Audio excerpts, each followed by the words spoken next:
Welcome back to Houston Newsmakers. I have a question for you. How are you celebrating Women's History Month? You say you didn't know there was such a thing? Well, it started as 1 week, then was expanded to 1 month back in 1987. Nice to see the United States decided to expand the opportunity to talk about women's contributions to all that we do. But the fact is that International Women's Day has been celebrated for more than 110 years, and it has been since 1917. Will be celebrated on March 8th, which this year happens to fall on Tuesday. There are big plans for Houston celebration, and we'll talk about that in a moment. But I thought we'd get into the right frame of mind with this excerpt from spoken word poet Anissa Nanduala. Let's break the bias. We can break the bias by knocking it down brick by brick. We can start by diversifying the friends that we pick. We can become conscious of our bias, conscious of the way that we treat people because of their age, education, or gender. It is through being conscious that a timber heart can become tender. We can remember that being biased doesn't make you a bad person.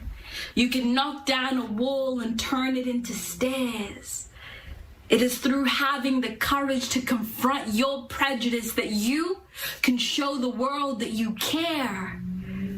The future is calling on you to shape it. Will you be there? Let's break the bias. I like her. Break the bias is the theme of this year's International Women's Day, and as you can imagine, there are many events surrounding this year's celebration, including here in Houston. Here this morning to talk about what's being planned and how you can get involved are the Honorable Dr. Tita Banks, Chair of the United Nations Association of the United States of America, and Linda Newquim, President of Who's Who in the Diaspora. In the Mayor's Office of International Affairs, good morning to both of you. Thank you for being here. Thank you for inviting us. For people who may not know, talk about what is the United Nations Association of the USA and what its purpose is. Okay, the United Nations Association was founded by Eleanor Roosevelt shortly after the United Nations was founded. And she went around the country trying to get support for the United Nations, because when it was established, and certainly today we see why it is even more needed, she felt that it took civic action to support the mission and the vision of the United Nations, and that movements had to come from the masses, from the ground up. And so we have over 200 some chapters throughout the U.S., and then we're also a member of the World Federation of UNAs. That includes 94 nations.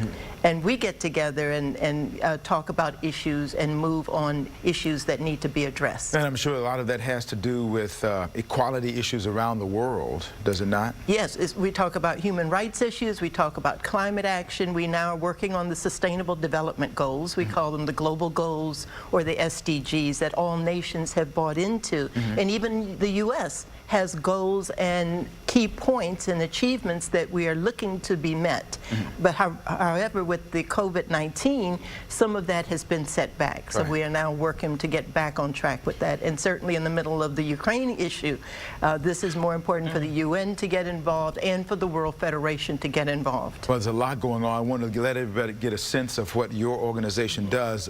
Ms. Anna, one of the events next week is a State of Black Women in Diaspora, which gives you the chance to talk about your organization, really about what it's all about, and the focus on next week's program. Give us a sense of what that is. Yes. So Who's Who, the African Diaspora, it allows us to build a network of diasporans across the U.S. and how we can work together to connect to the continent. And so we've had the privilege to connect with the African Union Mission to the U.S. To host virtual monthly meetings to discuss various issues. And you know, obviously we couldn't go without discussing International Women's Month for this month and focus on the status of Black women in the diaspora in collaboration with the United Nations Association. Okay, and so there's an event coming up on that day, correct? So what kind of stuff are you going to have on that Tuesday? Well, on the Tuesday, we'll be supporting the United Nations Association, but then Thursday, because the participation with the ambassador, we'll be holding basically a virtual discussion. Right, right. On the 8th itself, the UN Secretary General will be holding a webinar with key people throughout the world. about International Women's Day, and so we've decided to have ours on the 10th, and that will focus on not only Houston, but we are inviting the world to come into this webinar. Yes. And it is kind of neat because of technology, the world can come in there as well. I saw that the title of it is Gender Equality Today for a Sustainable Tomorrow. Yes, that is the UN's theme for this year's International Women's Day. How important is that? I mean, right now, when we talk about gender equality, there still is a long way to go, is it not? Oh, certainly, certainly. And one of the things when Nanda and I were talking about putting this together is like, look, we need to, yes, we know that there are problems, but there have also been achievements. So we want to look at what have been those achievements globally of women of color, especially African women of African descent, but then look at the challenges. And so while we do have, say here in America, we have women doing great in terms of businesses, such as Linda's business. You know, you have Oprah's, you have, you know, Kathy Hughes and all these women in business doing very, very well. We're looking at the poverty level globally of African women, wherever they are in the diaspora. We're looking at equal rights. We're looking at human rights issues. And I keep going back to the Ukraine. We're now dealing with the Ukraine issue with Africans being able to get out of Ukraine, and especially black women that are in that situation. And people don't really think about that very much because we don't see those faces very much, but we know they're there. I know one other sign of recent gender equality victory was on the soccer field, which is kind of interesting with the women's soccer. USA women, they were able to now achieve parity with men in men's soccer. You would think, well, why? How long did that take, right? Well, we still have to do it with the WNBA also. So we're going to do it, you know, so in athletics, in all employment. And I think that what happens and what's great about the women's soccer is that it has such visibility that it then says, okay, we're able to do this on this level, so now we're going to look at it on all these other levels. Linda, talk about what your organization does and what you specifically make as a priority. I think mainly to build the network, because I feel that if we were able to mobilize each other and connect with each other, we can somehow empower each other going forward. Just with this upcoming virtual meeting, that is the goal.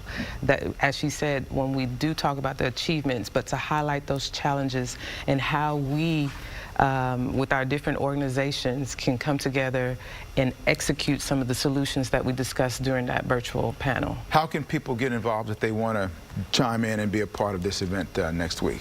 They can visit whoiswhoafrican.com/BMS, virtual meeting series. And I'm going to put that on our website too, so you can go to that and find out just how you can do that.